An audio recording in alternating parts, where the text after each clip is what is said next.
বাংলাদেশের একমাত্র প্রবাল দ্বীপ সেন্ট মার্টিনকে রক্ষা করতে বড় ধরনের সিদ্ধান্তের পথে হাঁটছে সরকার।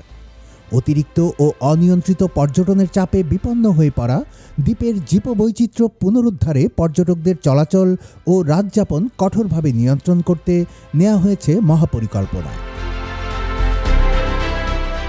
পুরো ৮ কিলোমিটার দ্বীপকে ৪টি আলাদা জোনে ভাগ করে ৪ কিলোমিটারের মধ্যে পর্যটকদের চলাচল সীমিত করার প্রস্তাব করা হয়েছে।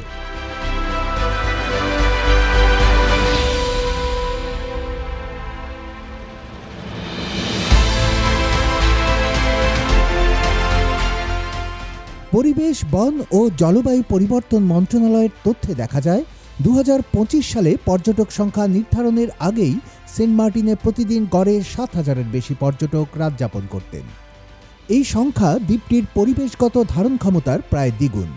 এর ফল হিসেবে প্রবাল সংগ্রহ, নৌযানের তেল দূষণ, প্লাস্টিক বর্জ্য ও শব্দ দূষণ মারাত্মকভাবে বেড়ে যায়। পরিবেশবিদদের মতে এই চাপ অব্যাহত থাকলে দ্বীপটির অস্তিত্বই প্রশ্নের মুখে পড়বে।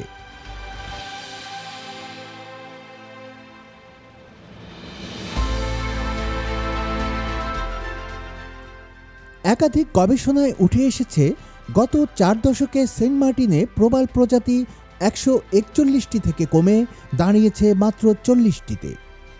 আন্তর্জাতিক গবেষণা সতর্ক করেছে, এই ধারা চলতে থাকলে ২০৪৫ সালের মধ্যেই দ্বীপটি পুরোপুরি প্রবাল শূন্য হয়ে পড়তে পারে।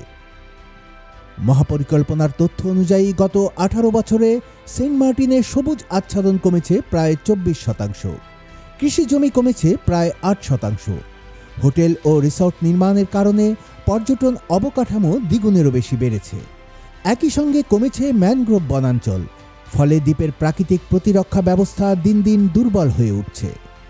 বিশেষজ্ঞদের মতে, ভূমি ব্যবস্থাপনায় কঠোর নিয়ন্ত্রণ না আনলে বহিরাগত বিনিয়োগ ও অপরিকল্পিত উন্নয়ন দ্বীপের পরিবেশ ও স্থানীয় সমাজ ব্যবস্থাকে আরও ঝুঁকিতে ফেলবে।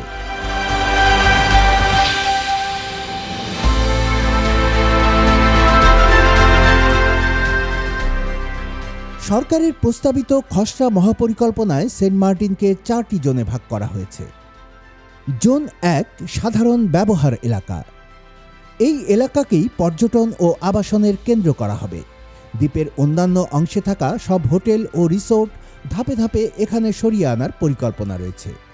প্রতিদিন সর্বোচ্চ ৯০০ জন পর্যটক এখানে রাত যাপন করতে পারবেন।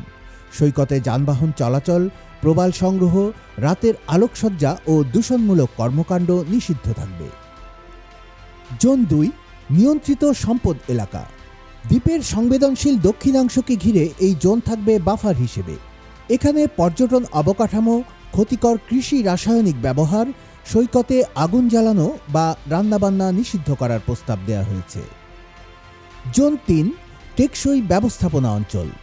জীববৈচিত্র্য সংরক্ষণকে সর্বোচ্চ অগ্রাধিকার দিয়ে এই এলাকায় কোনো ধরনের বসতি, স্থাপনা নির্মাণ বা পরিবেশ ধ্বংসকারী কার্যক্রম নিষিদ্ধ থাকবে। ম্যানগ্রোভ বন, লেগুন ও কচ্ছপের প্রজনন ক্ষেত্র থাকবে বিশেষ সুরক্ষায়। জোন ৪ ছেড়াদিয়া দ্বীপ এলাকা। এটি সবচেয়ে কঠোরভাবে সংরক্ষিত অঞ্চল। এখানে সাধারণ মানুষের প্রবেশ প্রায় নিষিদ্ধ থাকবে। পর্যটকেরা ৫০০ থেকে ১,০০০ মিটার দূর থেকে দ্বীপের এই অংশটি দেখতে পারবেন, তবে সেখানে নামার সুযোগ থাকবে না। আশেপাশের এলাকায় মাছ ধরা ও দূষণও নিষিদ্ধ করা হয়েছে।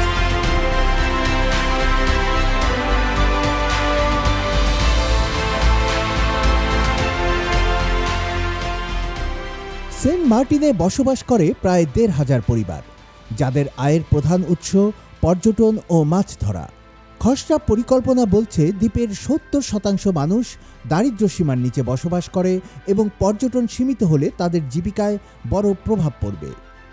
তবে পরিবেশ, বন ও জলবায়ু পরিবর্তন মন্ত্রণালয় বলছে, পর্যটন হবে স্থানীয় জনগোষ্ঠী কেন্দ্রিক। বিকল্প কর্মসংস্থানের জন্য মৎস্য ও কৃষি মন্ত্রণালয় আলাদা আলাদা প্রকল্প হাতে নিচ্ছে, যার একটির অর্থায়ন হবে দেশের নিজস্ব জলবায়ু তহবিল থেকে। বিশেষজ্ঞরা বলছেন, আন্তর্জাতিক কনভেনশন ও জাতিসংঘের নির্দেশনা অনুযায়ী সেন্ট মার্টিনের মতো সংকটাপন্ন এলাকা সংরক্ষণে স্থানীয় জনগোষ্ঠীকে সম্পৃক্ত করাই সাফল্যের চাবিকাঠি।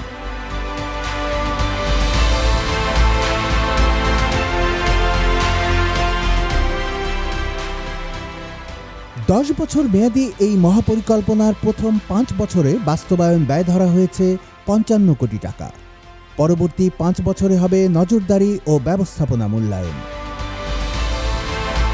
পরিবেশবিদদের সতর্কতা স্পষ্ট, সেন্ট মার্টিন শুধু পর্যটনের গন্তব্য নয়, এটি দেশের প্রাকৃতিক ঐতিহ্য। এখনই কার্যকর ব্যবস্থা না নিলে ভবিষ্যৎ প্রজন্মের জন্য এই প্রবাল দ্বীপ কেবল স্মৃতিতেই সীমাবদ্ধ থাকবে।